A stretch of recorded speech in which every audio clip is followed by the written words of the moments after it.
오늘 우리에게 주시는 하나님의 말씀은 시편 48편 1절에서 14절까지입니다.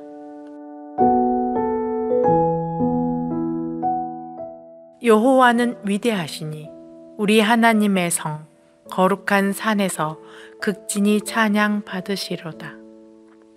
터가 높고 아름다워 온 세계가 즐거워하며 큰 왕의 성 곧 북방에 있는 시온산이 그러하도다.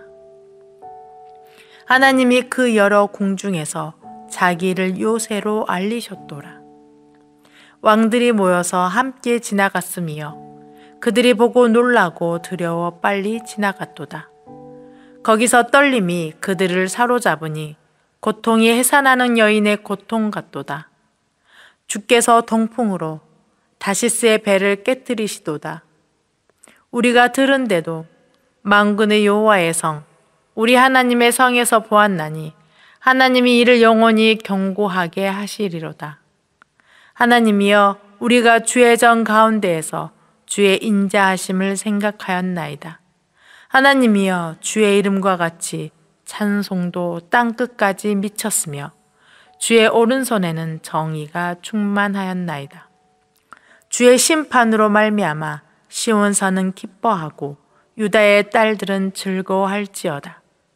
너희는 시온을 돌면서 그곳을 둘러보고 그 망대들을 세어보아라. 그의 성벽을 자세히 보고 그의 궁전을 살펴서 후대에 전하라.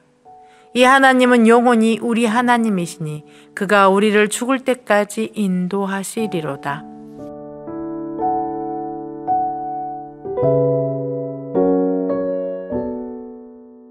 성도 여러분, 여러분은 성경의 인물 중에 좋아하는 인물이 있으신가요?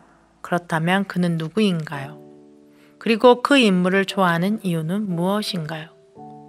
저는 구약의 인물 중에서 여호수아와 에레미야 선지자를 무척 좋아합니다. 그 중에서도 오늘은 여호수아에 대해서 잠시 나눠볼까 합니다. 여러분은 여러분이 너무 좋아하는 사람이 머물다 간 장소를 찾아가 그 사람을 추억한 적이 있으신가요? 그 장소가 내게 특별한 이유는 그곳에 머물렀던 사람에 대한 나의 애정 때문이 아니겠습니까? 그 사람에 대한 애정이 남달랐기에 머물렀던 장소마저 특별한 장소가 되어 다시 찾아가는 것 아니겠습니까? 제가 여호수아를 좋아하는 이유는 바로 이것 때문입니다. 출애굽기 33장 11절 말씀입니다. 사람이 자기의 친구와 이야기함 같이 여호와께서는 모세와 대면하여 말씀하시며 모세는 진으로 돌아가나 눈의 아들 젊은 수종자 여호수아는 회막을 떠나지 아니하니라. 이 모습을 상상해 보십시오. 회막 안에서 한 친구와 이야기를 하듯 하나님과 대면하고 있는 모세의 수종을 틀기 위해 모세와 동행하였으나 회막 안으로는 들어가지 못하고 바깥에 서 있는 여호수아. 시간이 흘러 회막에서 나온 모세는 자신의 진으로 돌아갔습니다. 그러나 여호수아는 모세를 따라가지 않았습니다. 그는 회막을 떠나지 않았습니다. 저는 여호수아의 이 모습이 참 좋았습니다.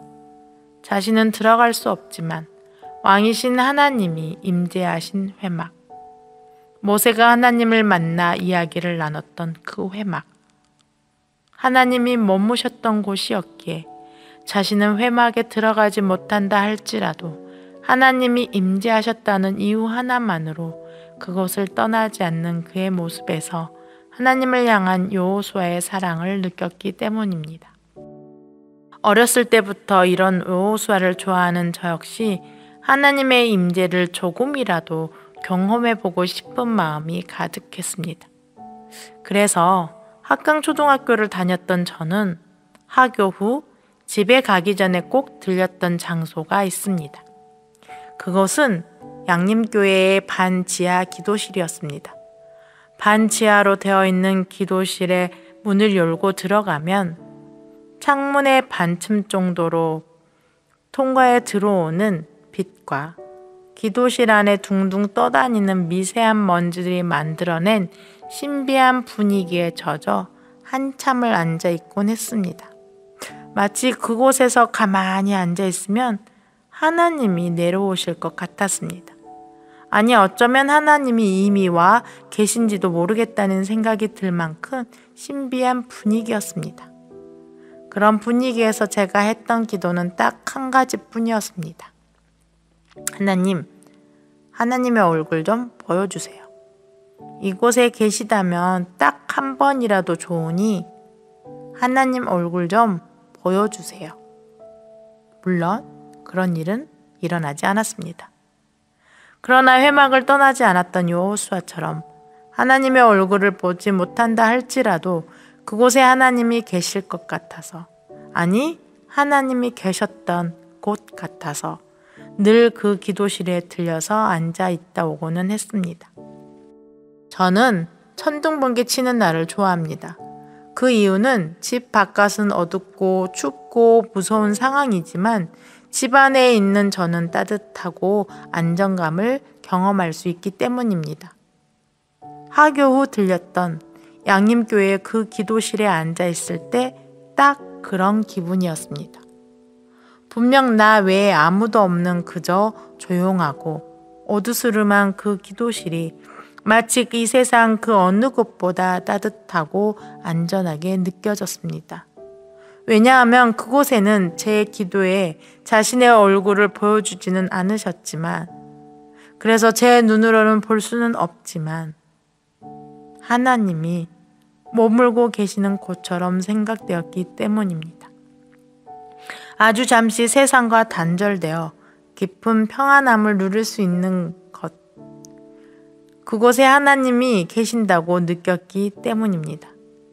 저에게 교회는 그런 곳입니다.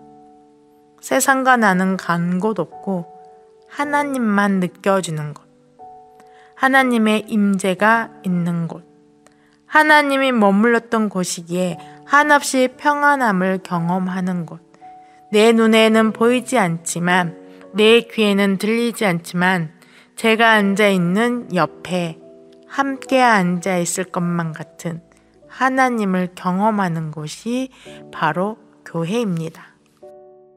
오늘 시편 기자는 제가 경험했던 그런 교회와 같은 곳을 말하고 있습니다. 8절 말씀입니다. 우리가 들은 대로 만군의 여호와의 성, 우리 하나님의 성에서 보았나니 하나님이 이를 영원히 견고하게 하시리로다. 만군의 여호와의 성, 우리 하나님께서 영원히 견고하게 하신 그 하나님의 성 말입니다.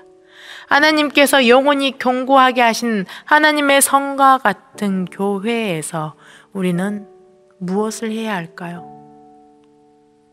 주의 전에 모인 우리가 해야 할 것에 대해 시편 기자는 3가지를 말하고 있습니다. 9절 말씀입니다. 하나님이여, 우리가 주의 전 가운데에서 주의 인자하심을 생각하였나이다. 우리가 주의 전인 교회 가운데에서 해야 하는 것은 바로 주의 인자하심을 생각하는 것입니다. 그렇다면 우리가 생각해야 할 주의 인자하심이란 과연 무엇일까요? 3절에서 8절 말씀입니다. 하나님이 그 여러 궁중에서 자기를 요새로 알리셨도다. 왕들이 모여서 함께 지나갔으며 그들이 보고 놀라고 두려워 빨리 지나갔도다. 거기서 떨림이 그들을 사로잡으니 고통이 해산하는 여인의 고통 같도다. 주께서 동풍으로 다시스의 배를 깨뜨리시도다. 우리가 들은 대로 만군의 여호와의 성, 우리 하나님의 성에서 보았나니 하나님이 이를 영원히 견고하게 하시리로다.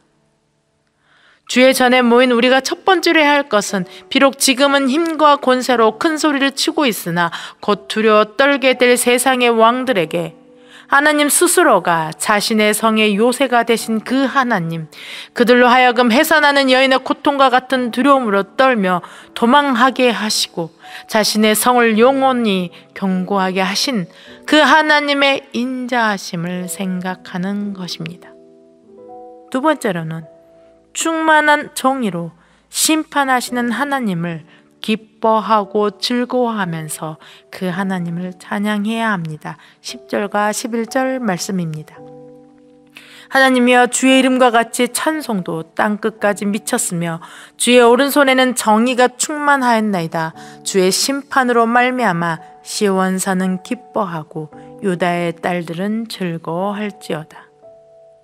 그리고 이제 마지막 세 번째는 영원한 우리의 하나님이시며 우리를 죽을 때까지 인도하시는 분이심을 후대에 전하는 것입니다. 12절에서 15절 말씀입니다. 너희는 시온을 돌면서 그것을 둘러보고 그 망대를 세어보라. 그의 성벽을 자세히 보고 그의 궁전을 살펴서 후대에 전하라. 이 하나님은 영원히 우리 하나님이시니 그가 우리를 죽을 때까지 인도하시리로다. 주의 전에 있는 우리가 할 일은 주의 전을 둘러보고 자세히 보고 살핀 후에 하나님의 성을 영원히 견고하게 세우신 하나님께서 우리의 하나님이 되시며 우리를 인도하실 분이심을 우리의 후대에게 전하는 것입니다. 우리는 하나님의 전인 교회에서 누리고자 하는 것이 있습니다. 그것은 제가 어렸을 때 교회 기도실에서 느꼈던 것과 같은 평안함과 안전함을 경험하고 누리고자 합니다. 그러나 시편 기자는 우리에게 말합니다. 누리는 것에서 멈추지 말고 우리가 지금 누리고자 하는 평안함과 안전함을 우리의 후대에게까지 전하라고 말합니다. 이는 마치 변화산에서 이것이 좋사오니 초막셋을 짓자고 말한 베드로에게 하나님께서 오직 예수님의 말을 들으라고 하신 하나님의 음성과 같습니다. 그 일이 있으는 예수님은 어려운 사람들을 고치는 사역을 하셨고 더 나아가 온 세상을 구원하시기 위해 십자가의 길을 가야 함을 제자들에게 말씀하셨습니다. 이는 베드로와 그 외의 예수님의 제자들에게만 해당되는 것이 아닙니다.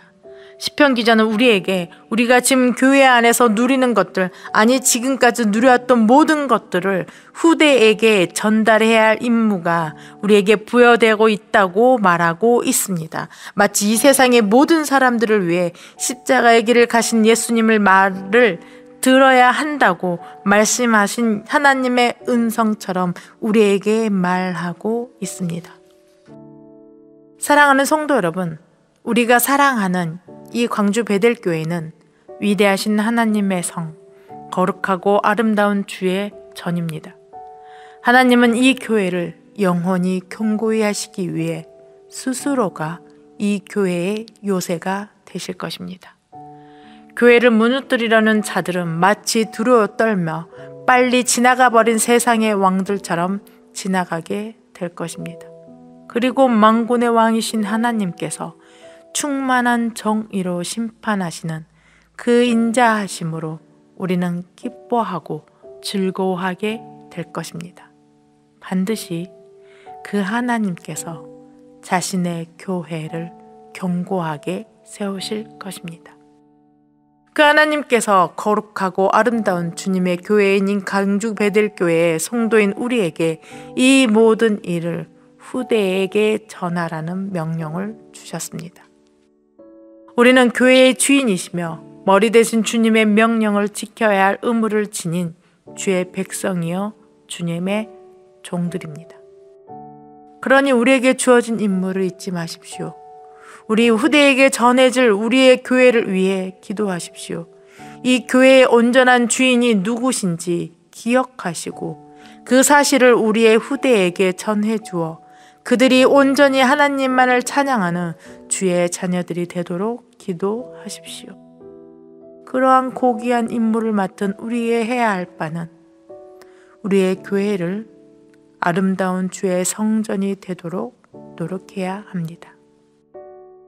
인간의 입장에서 생각하는 것이 아니라 하나님의 입장에서, 우리 교회 후대의 아버지이신 하나님의 입장에서 모든 것을 생각하고 행하십시오. 우리들만의 교회가 아니라 세대와 세대를 넘어 전해지는 진정한 하나님의 교회가 되도록 기도하십시오. 우리가 알지 못하는 사이 어린 시절의 저와 같이 어린 아이가 찾아와 평안함과 안정감을 충만히 누리면서 하나님 안에 거하기를 꿈꾸는 그런 광주 베델교회를 만들어가는 저와 여러분이 되기를 기도합니다. 함께 기도하시겠습니다. 교회의 진정한 주인이 되시는 하나님 아버지, 위대하시고 정의가 충만하신 하나님께서 주의 거룩한 성 교회에 임재하시고 우리를 주의 전에 불러주심에 진심으로 감사합니다. 교회의 진정한 주인이 되시는 하나님, 하나님의 거룩한 교회 안에서 하나님의 인자하심을 맛보며 하나님의 이름을 즐거워하도록 하나님의 교회를 견고히 세워가시니 더욱더 감사합니다. 주님, 주께서 주의 교회의 요새가 되어주시고 오른손에 충만한 정의를 가지고 주의 교회를 든든히 세워가시옵소서. 주님의 아름다운 이 교회를 견고히 세워주시고 후대에게 전해줘야 할 그 고귀한 사명을 우리가 잘 감당할 수 있는 지혜와 능력과 힘을 주시옵소서. 주의 전에 나올 때마다 주의 모든 백성들이 주의 임재를 경험하게 하시고 무엇보다 주님의 임재가 머무는 이 주님의 아름다운 교회를 사모하는 마음을 부어 주시옵소서. 교회의 머리시고 주인 되시는 우리 예수님의 이름으로 기도드립니다. 아멘. 오늘 주신 말씀에 따른 더 깊은 묵상과 기도를 이어가시기 바랍니다.